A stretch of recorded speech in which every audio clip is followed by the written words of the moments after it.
মজ্জাজি মং নমস্কুরু। তাই তুমি আমাকে কি করো? প্রণাম করো, নমস্কার করো, আর মনে মনে চিন্তা করো।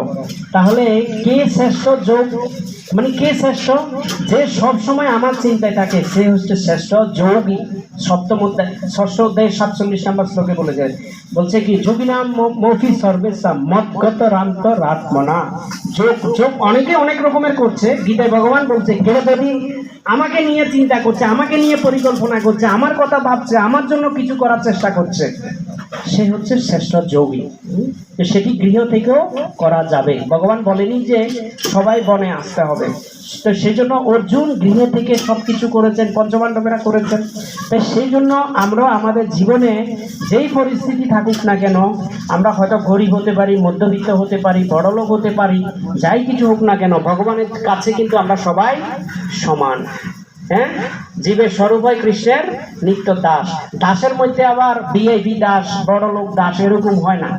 দাস কিন্তু মনুষ্য দেহে আসার পর আমাদের কিছু বিভাজন হয়। চতুর্বর্ণ ময়া সৃষ্ট গুণকর্ম বিভাগস্য, ব্রাহ্মণ, ক্ষত্রিয়, বৈশ্য, শূদ্র, বর্ণ এবং আশ্রম, সন্ন্যাসী, গৃহস্থ, বানপ্রস্থ, ব্রহ্মচারী। এগুলি করা হয়েছে শুধুমাত্র জীবের চেতনাকে ধীরে ধীরে ভগবানের কাছে আত্মসমর্পণ করার জন্য। কলির যুগে বলতেছে এত কিছু নিয়ম মেনটেন করার দরকার নেই, যে যেখানে আছো আমি সবাইকে এখন অকাতরে কৃষ্ণ প্রেম বিতরণ করব। কোনো নিয়ম কানুন দরকার নেই, যেই কেউ ভগবানের চরণে সর্বধর্মান পরিত্যাজ্য। আগে কিন্তু সবাই সবাই সবকিছু করতে পারতো না, নিয়ম আছে, কে কার কি কাজ করবে।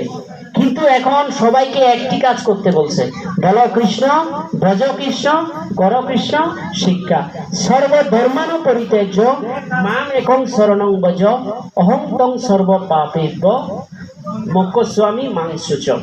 বলছে তুমি আমার চরণে আত্মসমর্পণ করো, সমস্ত ধর্ম, কুসংস্কার, পারিবারিক কে কি করছে এগুলি সব পরিত্যাগ করে তুমি শাস্ত্রের নির্দেশ পালন করো। ভগবান বলেনি পিতামাতার নির্দেশ পালন, পিতামাতার নির্দেশ অবশ্যই পালন করতে হবে, কিন্তু যেটি শাস্ত্রের নির্দেশ, পিতামাতা যদি ভুলও করে সেটা সংশোধন করো তুমি শাস্ত্র পড়ে। এখন কারো বাড়িতে ওই এরকম এরকম ঘটনা যেন না হয়, কারো বাড়িতে বিয়ের দিন কালো বিড়ালটা যেন বাড়িঘরে একটু বেঁধে রাখতে হয়।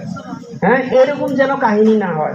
যেরকম ব্রাহ্মণ বাড়িতে একটা বিড়াল অত্যাচার করতো, তাকে বেঁধে রেখেছে, তো সবাই যখন দেখতে পেয়েছে কি বিড়াল বিয়ের বাড়িতে এরকম বেঁধে রেখেছে, সবাই জানালা দিয়ে দেখছে হায় রে কালো বিড়াল, তখন তারা বুঝতে পারছে ও বিয়ের দিন তাহলে কালো বিড়াল একটা কি করতে হয়, বেঁধে রাখতে হয়। তো ধর্ম এভাবে দেখে হয় না, ধর্ম দেখতে হয় সাক্ষাৎ ভগবত প্রণীতম।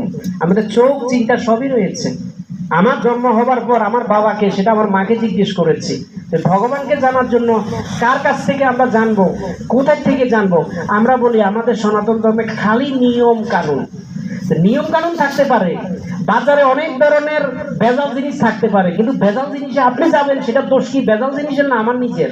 আমার নিজের চয়েসের সমস্যা। সেই জন্য আমাকে কি করতে হবে? শুধু একলা কৃষ্ণ আর সব বৃত্ত। সেই জন্য একজন ভগবান, দেবকী নন্দন পুত্র, যিনি দেবকী নন্দন পুত্র, কৃষ্ণস্তু ভগবান স্বয়ং। তো ভগবান গীতায় কি বলছে, আপনি সেটার বাইরে যাওয়ার দরকার নেই, গীতার আলোকে আপনি জীবনটা গ্রহণ করুন। যদি কোনো কারণে করতে ব্যর্থ হন তাহলে অসুবিধা নেই। ভগবান বলছে এই আজকের শ্লোকে, অন্তত সে নরকে যাবে না, উঠে যাবে, স্বর্গে যাবে। স্বর্গে গেলে কি হবে? সেখানে সে দেবতাদের পরিবারে জন্মগ্রহণ করে সেও দেবতা হবে। আর দেবতা যখন হয়ে আবার যখন মৃত্যুবরণ করবে, তার আবার কোথায় আসবে? মনুষ্য শরীরে প্রাপ্ত হবে। মনুষ্য শরীর প্রাপ্ত হবে, না হলে কোনো ধনী পরিবারের আসবে।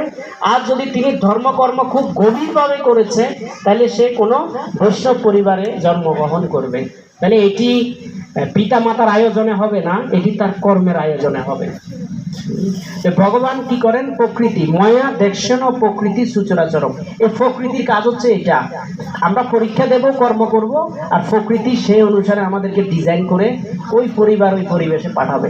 কি আমি দেবতা হব, নাকি মনুষ্য শরীরে আসবো, নাকি কুকুর বিড়ালের বংশে জন্মগ্রহণ করব, বোঝা যাবে না, সেটি কর্মই বলে দেবে আমাকে। তো সেই জন্য কর্ম দুই প্রকার, তিন প্রকার। একটি কর্ম আমার সুখ সুযোগ সুবিধা ভোগ করার জন্য রাস্তা দেবে, আরেকটি কর্ম ভগবানের